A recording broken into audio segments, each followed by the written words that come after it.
Bueno, ayer habíamos quedado en los términos de lo que viene siendo foria y lo que viene siendo tropia. Habíamos mencionado que primordialmente la foria es cuando tenemos alguna desviación latente y que en ocasiones se manifiesta cuando el ojo está fijando durante mucho tiempo. A veces los padres nos dicen que el hijo de repente está mirando bien y se le va cualquiera de sus ojitos en las diferentes posiciones de la mirada. A veces los padres reprenden a los niños y es cuando recuperan de nuevo su alineación normal. El término de tropia, pues es un estrabismo manifiesto. Y aquí no hay duda de que vamos a darnos cuenta de la desviación que va a presentar el ojo. Entonces, dependiendo si esa atropia se manifiesta en diferentes posiciones, le vamos a dar primordialmente varios nombres. Entonces, cuando nosotros tenemos una atropia, la fuerza muscular va a ser inadecuada para poder alinear esos ojos. El estímulo luminoso a veces no llega de forma adecuada a lo que viene siendo los fotorreceptores. Estos pacientes por lo regular tienen una ametropía y estas ametropías muchas veces al corregirlas se, se mejoran mucho estos tipos de estrabismo. Hay que recordar que la agudeza visual se desarrolla desde el nacimiento hasta los 7, 8 años de edad, y que cuando ese paciente no desarrolla adecuadamente el fenómeno de ver, pues se va a presentar ese tipo de desviación, que puede ser alguna foria o en ocasiones alguna atropia. Entonces, cuando nosotros eh, utilizamos el término de estrabismo, es que tenemos una mala alineación de los ojos, que no van a estar en posición primaria de la mirada.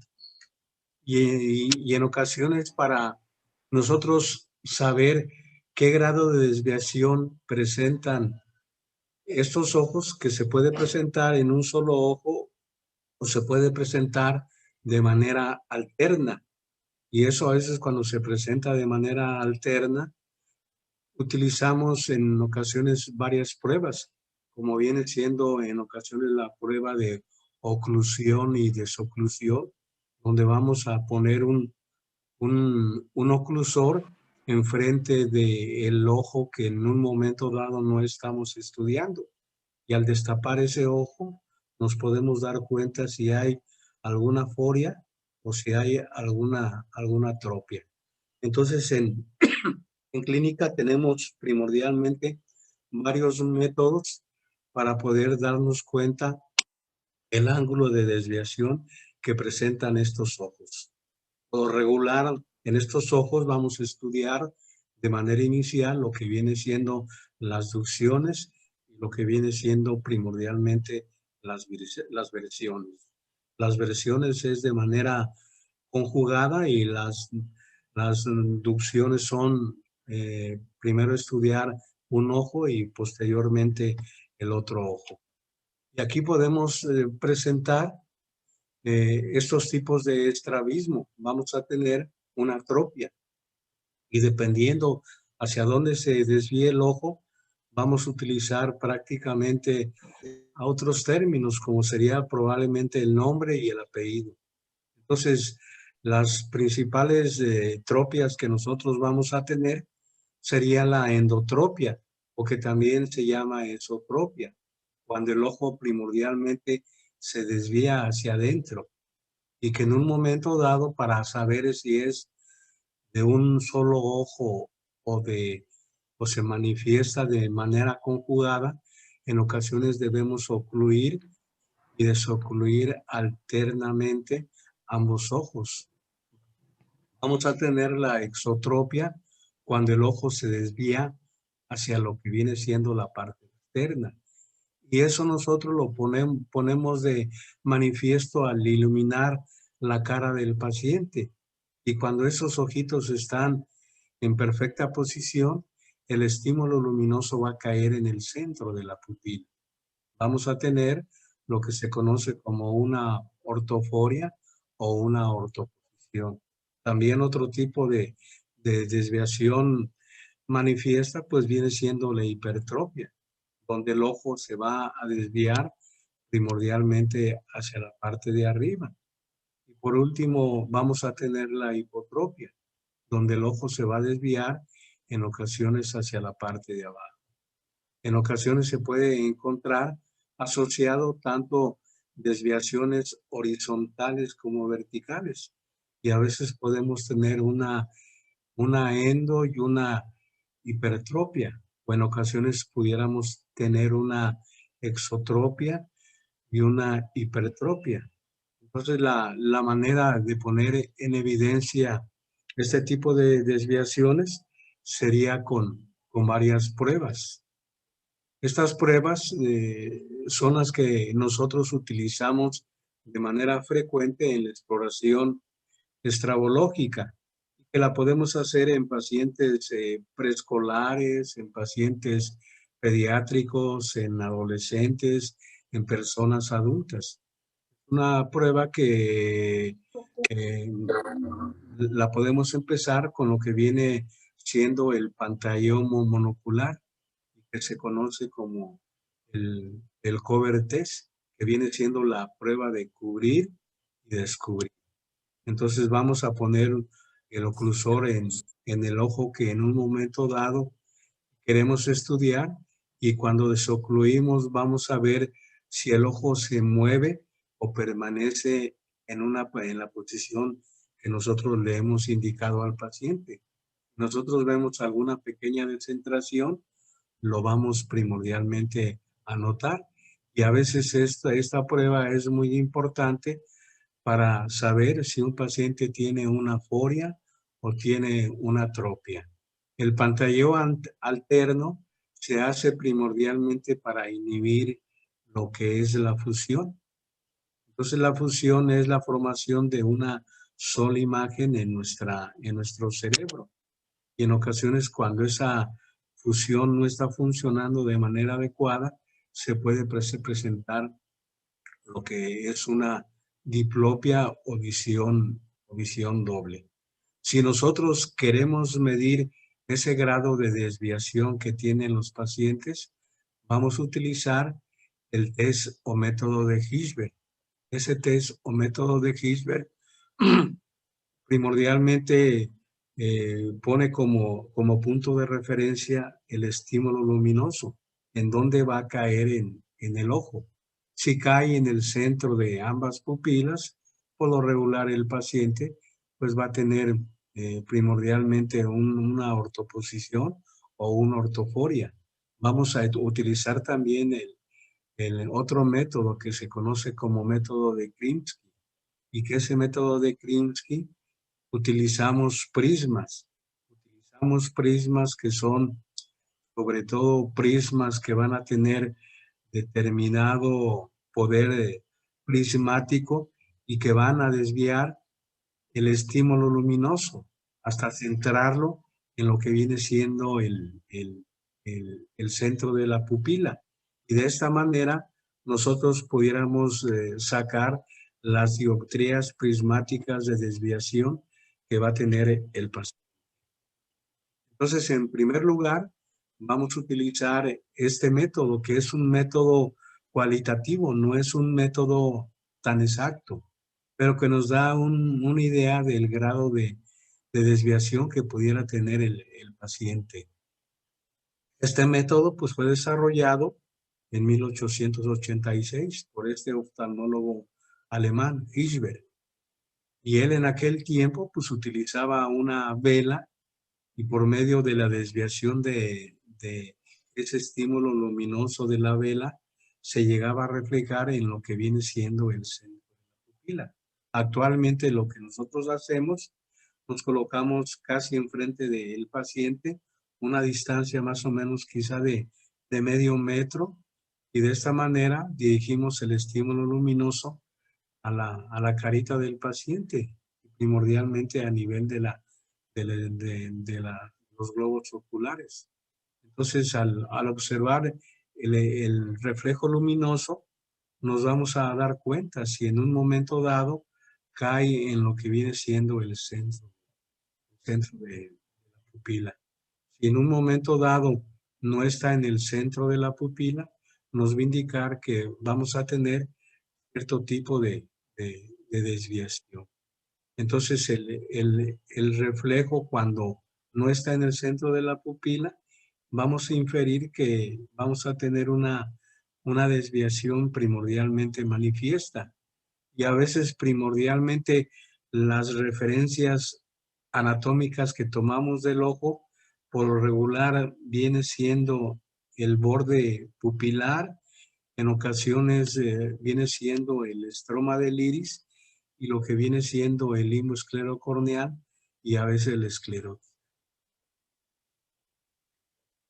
Entonces este test de Hirschberg lo hacemos de varias maneras. Podemos medir el grado de desviación que tiene primordialmente en milímetros el estímulo luminoso. Y ese grado de desviación, un milímetro más o menos equivale a 7 grados Hirschberg de desviación. O a veces una manera más fácil de medir este reflejo luminoso es viendo dónde cae el reflejo. Si el reflejo luminoso cae a nivel del borde pupilar, vamos a tener primordialmente 15 grados Hirschberg. Si ese estímulo luminoso cae en lo que viene siendo el iris, que puede ser en el sector nasal, en el sector temporal, en la parte superior o en la parte inferior, que cae más o menos a nivel del estroma del iris, vamos a tener más o menos 30 grados Hirschberg de lo que viene siendo desviación. Y si ese estímulo luminoso cae a nivel del limbo esclerocorneal, que es donde se une la córnea con la esclerótica, vamos a tener 45 grados Hirschberg. Si nosotros esos grados Hirschberg los queremos convertir en dioptrías prismáticas, los debemos multiplicar por 2. Esto quiere decir que 15 grados Hirschberg Tiene que es me estoy igual torpelando que hacer o no. a 30 dioptrías prismáticas. 30 grados Hirschberg va a ser igual a 60 dioptrías prismáticas de desviación y 45 grados Hirschberg van a ser igual a 90 dioptrías prismáticas. Si en un momento dado este estímulo luminoso cae en lo que viene siendo la esclerótica, más allá del limbo esclerocorneal, pues vamos a tener más de 90 grados de dioptrías prismáticas, ¿verdad? Que pudiera ser 100, 120 grados de desviación con prismas, ¿verdad? Entonces, esta sería la manera de medir la desviación por medio del test de Hirschberg. Entonces, este test de Hirschberg nos daría las desviaciones en grados Hirschberg y nosotros las tendríamos que convertir en lo que viene siendo primordialmente dioptrías prismáticas. Y esto sería la manera de poner en evidencia primordialmente este test de Hirschberg. En lo que viene siendo la letra A, pues vamos a tener los reflejos luminosos que van a estar primordialmente centrados y que vamos a tener una ortoporia o vamos a tener una ortoposición. En el caso de la letra B, vamos a tener una endotropia o una desviación hacia adentro, que también se conoce como endotropia. Y aquí tendríamos una endotropia izquierda, en donde el reflejo está desplazado primordialmente hacia afuera. Y así pudiéramos ir estudiando primordialmente este reflejo. Este método de Hilbert a veces nos puede poner en evidencia para detectar algunos patologías que en ocasiones no son estrabismos y que a veces en la literatura oftalmológica se conocen como pseudoestrabismos y que en ocasiones se pueden presentar en aquellos pacientitos que tienen primordialmente algunos pliegues a nivel de los cantos internos que se conocen primordialmente como telecanto, en el cual el puente nasal va a estar muy aplanado y pudiera simular a veces un pseudoestrabismo y que con el método de Hilbert lo podemos descartar prácticamente casi de manera automática. El otro estudio para poner en evidencia el grado de desviación sería el método de Krinsky o test de Krinsky. En este método es un método cuantitativo y que nos va a dar con mucha más exactitud el grado de desviación que presenta el paciente que estamos explorando. Aquí vamos a utilizar también el estímulo luminoso y vamos a utilizar primordialmente algunos prismas, los cuales se van a colocar en el ojo fijador. Entonces vamos a tratar de desviar la luz hacia el ojo que está desviando para que esa desviación de la luz llegue primordialmente a lo que viene siendo el centro de la pupila. Esta sería la manera en cómo se realiza esta prueba. Vamos a utilizar unos, sobre todo, prismas que van a tener cierto poder de desviación prismática, que por lo regular va desde media dioptría prismática hasta algunos llegan a tener 90, ¿verdad? O más. Entonces estos prismas se van a tratar de colocar en el ojo fijador y esos prismas lo que van a hacer es que van a desviar el estímulo luminoso. Y ese estímulo luminoso, para saber que la prueba es exacta, se debe reflejar en lo que viene siendo el centro de la pupila, como sería en la imagen de la derecha, en donde el pacientito tiene una endotropia o una esotropia del ojo derecho. Entonces, por medio de estos prismas, nosotros vamos a ir tratando de desviar la luz hasta que llega al centro de la pupila. Y de esta manera vamos a tener el grado de desviación en dioptrías prismáticas que tiene este paciente. Este grado de desviación muchas veces nos sirve para poner qué tratamiento le podemos dar al paciente.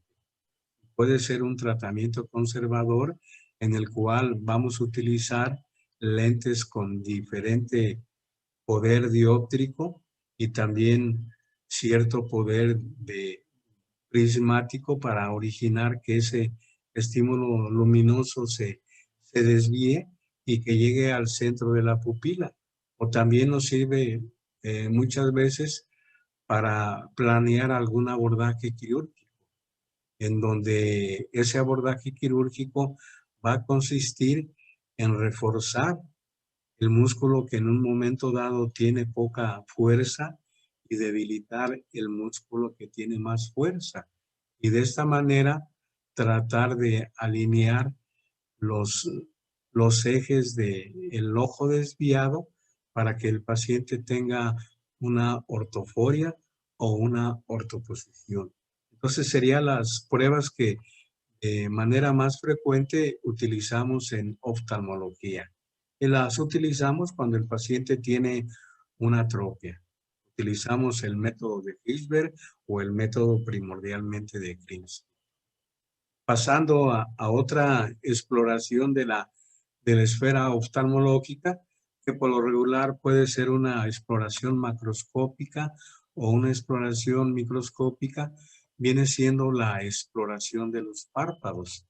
Entonces, estos párpados van a ser dos repliegues cutáneo-membranosos que van a formar tanto el párpado superior como el párpado inferior.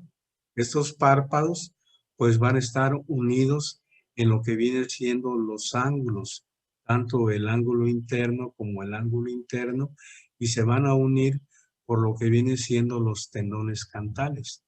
El tendón cantal interno que está en la pared medial de la órbita y el tendón cantal externo que se va a unir a lo que viene siendo la pared de la lateral de la órbita en el tubérculo de Wiener. Estos párpados, cuando están funcionando de manera adecuada, van casi siempre a estar separados. Entonces, cuando los párpados están primordialmente separados, vamos a tener lo que se conoce como una apertura palpebral. Y la apertura palpebral es la distancia que hay entre el borde palpebral superior y el borde palpebral inferior, y que más o menos esa distancia es de 10 a 12 milímetros. Vamos a tener también otro término que vamos a utilizar de rutina, que viene siendo la hendidura palpebral. La hendidura palpebral es la distancia que hay entre lo que viene siendo el canto interno y el canto externo. Y esa distancia aproximadamente es de 25 a 30 milímetros.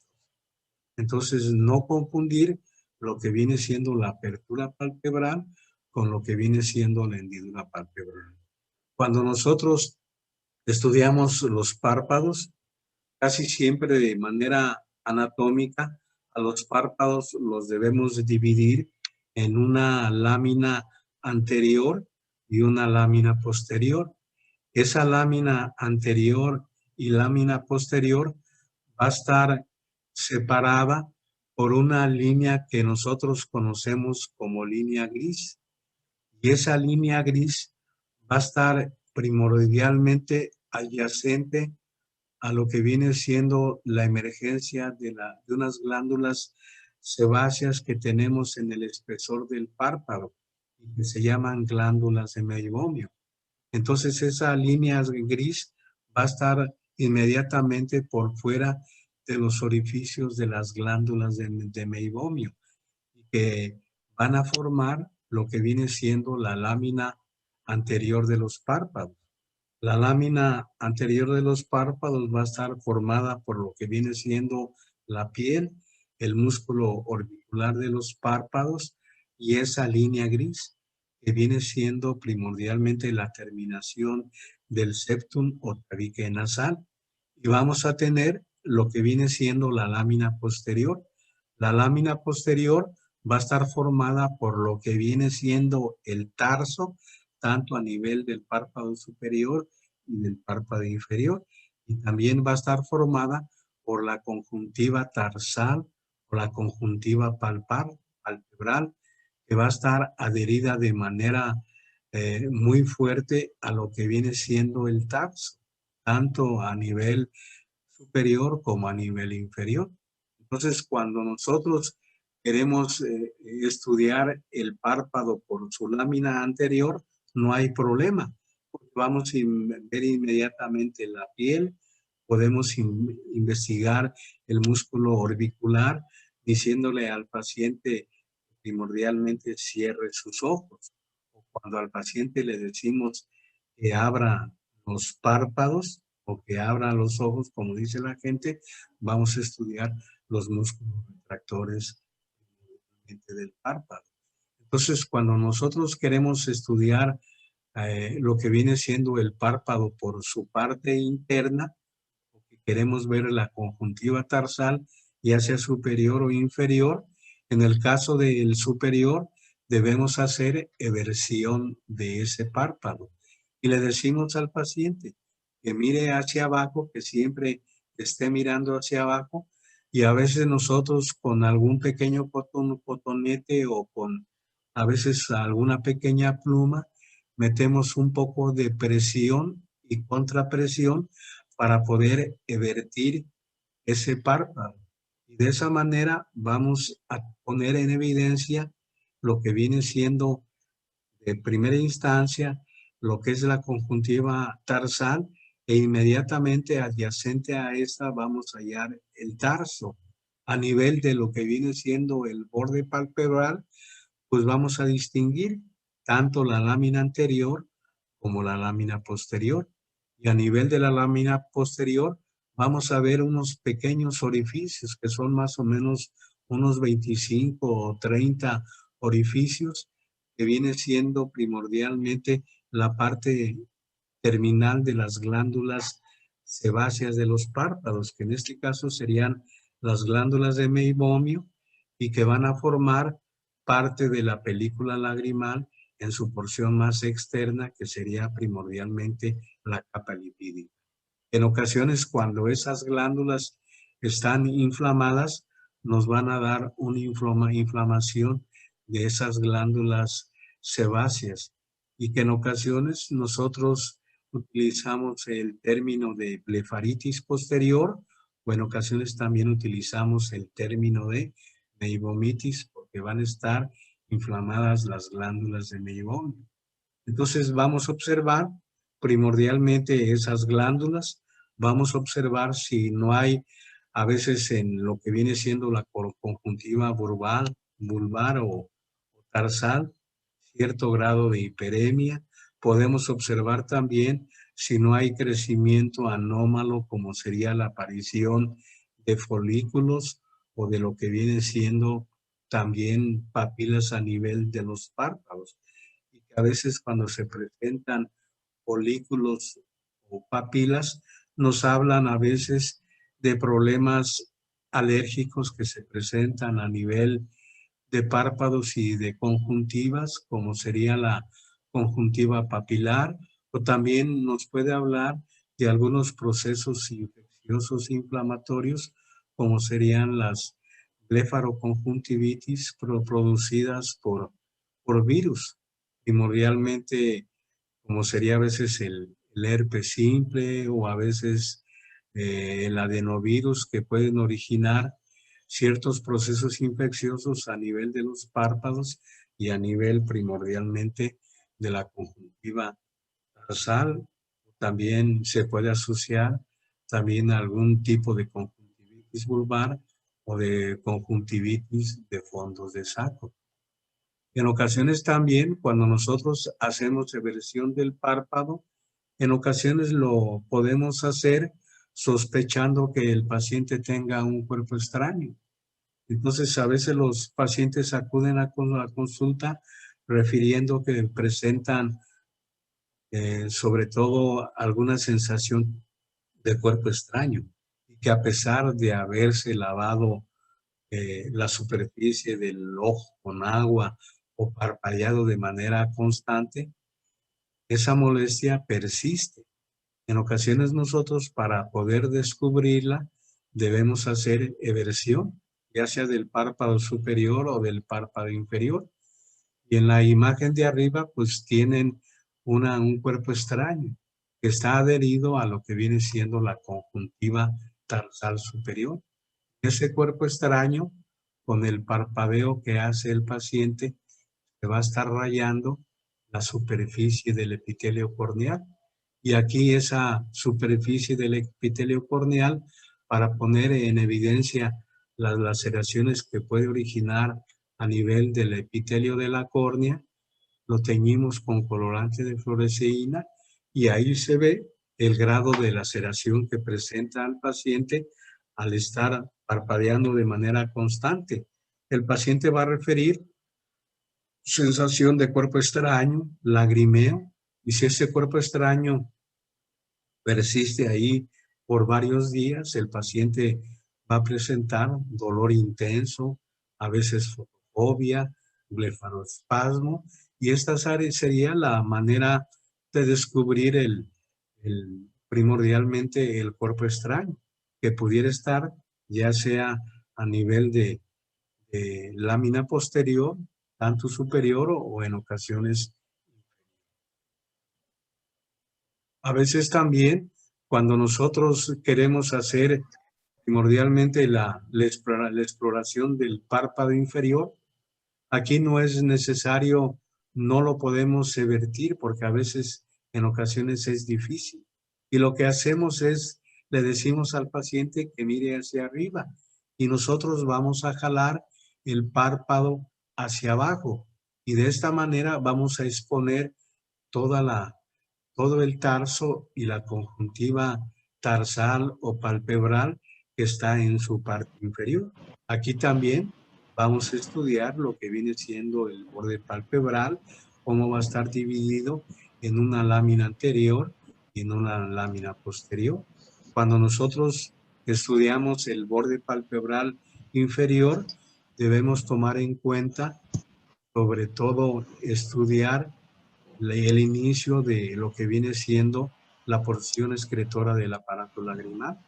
Se va a iniciar en los puntos lagrimales, tanto superior e inferior, y a veces a los párpados también, para poder estudiarlos, los podemos dividir en una porción lagrimal y en una porción palpebral. La porción lagrimal es la que se inicia en el punto lagrimal y se dirige hacia lo que viene siendo el canto interno del ojo, ya sea del lado derecho o del lado izquierdo. Y la porción palpebral es la que se inicia desde la parte externa lateral del punto lagrimal superior e inferior y se dirige primordialmente hacia afuera. En ocasiones también, cuando nosotros estamos estudiando los párpados, ya les mencionaba que debemos hacer mención a la apertura palpebral, que viene siendo la separación que hay entre el borde palpebral superior y el borde palpebral inferior. Y debemos también estudiar la hendidura palpebral, que viene siendo la distancia que hay entre lo que viene siendo el canto interno y el canto externo.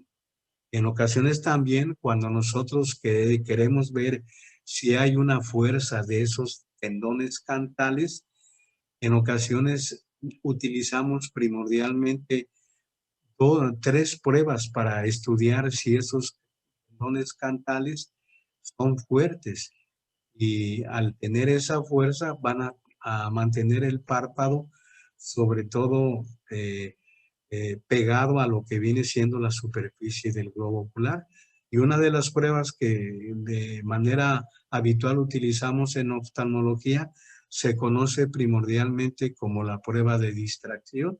Aquí en esta prueba de distracción, con nuestro dedo pequeño y el dedo gordo, vamos a agarrar el párpado y lo vamos a separar hacia la parte de afuera, o sea, hacia nosotros. Y si esa separación es por arriba de 6 milímetros en relación con el globo ocular y el párpado, vamos a tener una prueba positiva de que hay una relajación de los tendones cantales.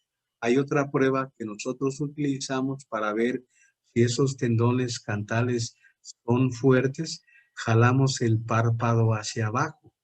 Y cuando la jalamos hacia abajo, inmediatamente lo soltamos. Si al soltarlo el párpado regresa inmediatamente a su posición normal, nos habla que los tendones cantales tienen fuerza. Si ese párpado se queda colgado o a veces el paciente tiene que parpadear para que el párpado vuelva a su posición inicial, nos habla que hay cierto relajamiento de esos tendones. Y a veces otra prueba que también hacemos para saber si esos tendones cantales tienen buena fuerza, a veces agarramos el párpado y lo jalamos hacia la parte lateral y ahí nos vamos a dar cuenta si ese párpado sobre todo se jala más de lo que viene siendo 1 o 2 milímetros, vamos a tener una relajación de lo que viene siendo el tendón cantal interno. Ese desplazamiento nosotros lo vamos a poner en evidencia viendo si hay desplazamiento del punto lagrimal, ya sea superior o inferior. Esas pruebas las utilizamos nosotros de rutina porque hay en ocasiones patología que puede originar lo que viene siendo eh, una, un, una desviación del borde palpebral y que cuando esa desviación primordialmente hace que el borde palpebral se dirija primordialmente hacia la parte de afuera o hacia la parte de adentro, originando en alteraciones a nivel de ese borde palpebral, originando a veces un entropión, cuando el borde palpebral se dirige hacia adentro, o un ectropión, cuando el borde palpebral se dirige hacia afuera y que en un momento dado no está en su posición normal. Esa sería la manera primordialmente de estudiar el párpado de manera macroscópica y que lo vamos a hacer tanto a nivel de la parte superior y primordialmente de la parte inferior, que más adelante cuando lleguemos a patología de párpados lo vamos a recalcar un poco más. En ocasiones también cuando nosotros estamos revisando los párpados, cuando estamos revisando primordialmente la lámina posterior, pues vamos a hacer un examen asociado de lo que viene siendo la exploración de lo que es la conjuntiva. La conjuntiva pues es una membrana transparente que está cubriendo tanto al globo ocular como a nivel de lo que viene siendo los tarsos, tanto a nivel como superior como inferior. La conjuntiva para fines anatómicos la vamos a dividir en conjuntiva vulvar, que va a estar en íntimo contacto con lo que viene siendo la esclerótica, y que cuando esa conjuntiva tiene un aspecto normal, vamos a ver el color blanco nacarado de la esclerótica, y que ese sería el color normal de la superficie de nuestro ojo. Y que cuando tenemos algún grado de inflamación, pues vamos a tener una hiperemia conjuntival, y que esa hiperemia conjuntival la vamos a manifestar primordialmente por un ojo rojo. Entonces vamos a tener la conjuntiva vulvar que va a estar en íntimo contacto con lo que viene siendo la esclerótica, y que ese íntimo contacto se va a realizar por medio de la cápsula de Teno, que va a estar en la parte más profunda de lo que viene siendo la conjuntiva. Vamos a tener la conjuntiva tarsal o conjuntiva tarsal, que va a estar adherida de manera muy fuerte, tanto a nivel del tarso superior como a nivel del tarso inferior. Y vamos a tener la conjuntiva primordialmente de los fondos de saco.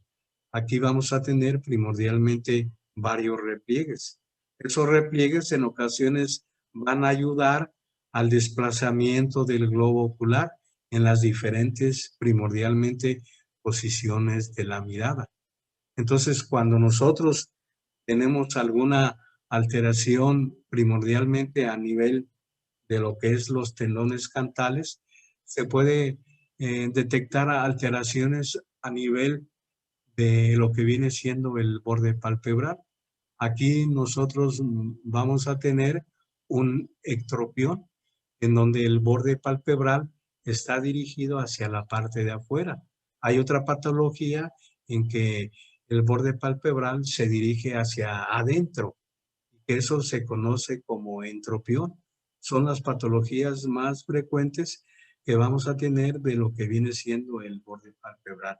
Y eso casi siempre se presenta cuando tenemos una laxitud, ya sea de los tendones cantales internos o de los tendones cantales internos. Entonces, cuando nosotros estudiamos la conjuntiva, pues le vamos a decir al paciente que mire hacia abajo, que mire hacia arriba, que mire hacia la región nasal o hacia la región temporal, para de esta manera estudiar las diversas partes de la conjuntiva, como sería la conjuntiva vulvar, la conjuntiva tarsal, pues la vamos a hacer por medio de la eversión. En primer lugar, del párpado superior y en segundo lugar, del párpado inferior. En el caso de la conjuntiva de fondos de saco, pues es nada más agarrar el párpado y tratar de separarlo para ver esa conjuntiva de fondos de saco, porque a veces la hacemos cuando estamos explorando o evertiendo, ya sea el párpado superior o el párpado inferior. Entonces es una exploración que hacemos de manera frecuente y que en ocasiones es el inicio muchas veces de la exploración macroscópica que hacemos de manera inicial en los pacientes que acuden a consulta. Tenemos también otra exploración macroscópica. Esta exploración macroscópica pues viene siendo primordialmente el estudio de los reflejos pupilares. Y estos reflejos pupilares los vamos a estudiar por medio de la exploración de la pupila, o que la gente conoce como la niña del ojo. Entonces la pupila representa la parte más anterior de la uvea. Y aquí en esta parte más anterior de la uvea vamos a tener también una parte de lo que viene siendo la retina y que sería primordialmente la retina no visual. Esta parte anterior de lo que viene siendo la uvea o el tracto uveal va a estar perforado en el centro, ¿sí? Y esta perforación pues va a recibir el término de pupila. Esta pupila, su función va a servir como diafragma para en un momento dado regular la entrada de los estímulos luminosos hacia lo que viene siendo la porción intraocular y lo que viene siendo el fondo de saco.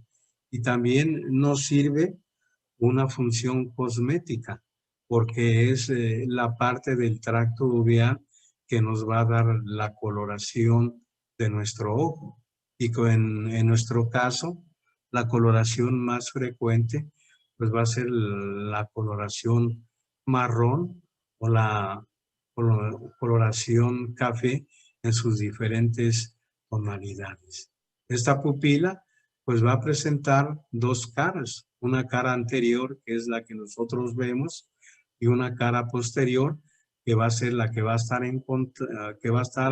en contacto con lo que viene siendo el cristalino y vamos a tener un borde periférico en los 360 grados. Ese borde periférico pues nos va a formar todo lo que viene siendo el ángulo primordialmente de la cámara anterior. El grosor primordialmente del iris va a ser un grosor variable. Y por lo regular primordialmente varía entre 0.1 a 0.6 milímetros. Por lo regular esta pupila no está situada en el centro, sino va a estar ligeramente un poco desplazada hacia lo que viene siendo la región temporal. Entonces, cuando nosotros estudiamos la pupila, vamos a notar que va a tener movimientos de constricción y de dilatación. Y esos movimientos de constricción y dilatación, nosotros vamos a utilizar el término de miosis y el término de midriasis. Entonces aquí tenemos diferentes tipos de pupila y vamos a tener diferentes tipos de coloración de iris. Vamos a tener los clásicos iris azulados o iris en diferentes tonalidades y que en un momento dado llaman poderosamente la atención. Vamos a tener lo que viene siendo el aspecto, el color normal de la pupila que presenta la mayor parte de nosotros los latinos, que viene siendo el color marrón en diferentes tonalidades. Les mencionaba que la pupila por lo regular va a tener un solo orificio, pero hay veces que en ocasiones pudiera tener la pupila otro orificio, como sería en el caso de la imagen que está en el centro y en la parte superior, donde más o menos en el meridiano de las dos vamos a tener un pequeño orificio que fue originado por un tratamiento de rayo láser para originar una iridotomía. Ya les mencionaba anteriormente que la presión intraocular va a ser producida por el humor acuoso. El humor acuoso se va a producir en los procesos ciliares. Va a circular por la cámara anterior y va a pasar a la cámara anterior por lo que viene siendo la pupila. En ocasiones, cuando ese drenaje no es suficiente, a veces podemos hacer esas pupilas alternas. Y aquí en esta diapositiva pudiéramos tener dos pupilas que en ocasiones se pudieran presentar en algunos pacientes que nosotros podemos estar explorando. O se pudieran presentar primordialmente varias pupilas. Pudieran ser quizá 3, 4, en ocasiones 10 o 15 cuando tenemos este tipo de membranas. Y que esas membranas pupilares, por lo regular, se deben reabsorber antes del nacimiento y se debe tener primordialmente una única pupila. En ocasiones también esa coloración del iris, en ocasiones a veces puede haber no pigmento y eso se presenta de manera muy frecuente en el albinismo ocular, en donde no vamos a tener un color característico del ojo y vamos a tener una coloración rojiza. Esa coloración rojiza pues va a ser dada por lo que viene siendo el reflejo rojo que se va a presentar a nivel de la coroides y que sería la parte posterior de la uvea. En ocasiones también cuando nosotros a veces primordialmente estamos estudiando la pupila, y si esa pupila a veces nosotros la vemos en algunos documentales, vemos una especie que se conoce como tercer párpado y que también se conoce como membrana nictitante. Ese tercer párpado se encuentra primordialmente en una buena parte de los animales. Ese tercer párpado sirve como un mecanismo de cierre palpebral y que se presenta en esos animales y que en ocasiones cuando estamos viendo esas series, pudiéramos verlos en algunos tipos de animales, como sería primordialmente reptiles o algunas aves que pudieran presentar ese tipo de, de tercer párpado. Y que en el humano tenemos un esbozo, que viene siendo primordialmente lo que nosotros como conocemos como primordialmente una membrana nictitante, que va a estar cerca primordialmente de la carúncula lagrimal y que eso a veces lo estudiamos de manera frecuente cuando estamos haciendo la exploración de la superficie del globo ocular. Entonces, en el caso de la pupila, pues va a ser una abertura dilatable y contráctil. Por lo regular, esa pupila va a ser siempre casi de color negro, por la transparencia primordialmente del cristalino. Cuando ese cristalino está opaco, pues vamos a ver un color blanco que en ocasiones va a contrastar con lo que viene siendo la pupila y que en ocasiones cuando esa pupila se dilata un poco más, vamos a ver más esa opacidad que va a estar a nivel del cristalino. Entonces, la gente le llama comúnmente la niña del ojo porque va a ser una parte muy pequeña de lo que está en lo que viene siendo la parte más anterior del tracto uveal. El tamaño de la pupila pues va a estar controlada por estos músculos intrínsecos del globo ocular, que son músculos intrínsecos y que van a estar primordialmente regulados por eh, el sistema nervioso autónomo. Y estos músculos intrínsecos del ojo, pues va a ser el músculo esfínter de la pupila, que va a originar el cierre o la miosis. Y el músculo dilatador de la pupila, que va a originar la dilatación o va a originar primordialmente la midriasis. Entonces, cuando nosotros estudiamos las pupilas, debemos tomar en cuenta que en la mayor parte de las pupilas van a ser casi siempre pupilas que van a tener un diámetro casi igual. Entonces vamos a tener lo que se conoce pupilas isocóricas, cuando ambas pupilas tienen el mismo tamaño. Estas pupilas por lo regular van a ser normorreactivas y que van a responder a lo que viene siendo los estímulos luminosos y las diferentes intensidades que puede presentar ese estímulo luminoso. Entonces, cuando esas pupilas son normorreactivas, van a ser aquellas pupilas que van a tener una reacción igual y de manera simétrica en ambos ojos. Entonces, el tamaño normal de la pupila puede variar entre 2 y 6 milímetros. Eso a veces lo podemos medir con una regla milimétrica o hay algunos aparatos que se llaman pupilómetros.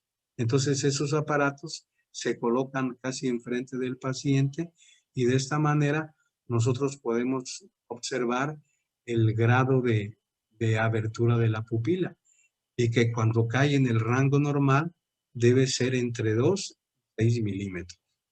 Cuando tenemos una dilatación o una abertura o una midriasis de la pupila, debe ser por arriba de 6 milímetros. Y a veces eso lo podemos lograr en ocasiones colocando algunas gotas midriáticas para dilatar la pupila. O en ocasiones también podemos, en ocasiones investigar eso, eh, colocando al paciente en un cuarto semioscuro o en un cuarto oscuro para ver cómo se puede realizar el fenómeno de miosis o de midriasis. La pupila en miosis es cuando el tamaño es menor a 2 milímetros. Entonces, esta sería la manera de medir las pupilas. Lo podemos hacer primordialmente con una regla milimétrica o a veces lo podemos hacer con un aparato que nosotros conocemos como kilómetro. Siempre que nosotros a algún paciente le recetamos una graduación determinada, una de las medidas casi finales cuando hacemos ese tipo de estudio para sacar la graduación que tiene el paciente, debemos medir la distancia interpupilar. Esa distancia interpupilar es muy importante porque va a variar en lo que viene siendo la visión central, tanto para lejos y para cerca.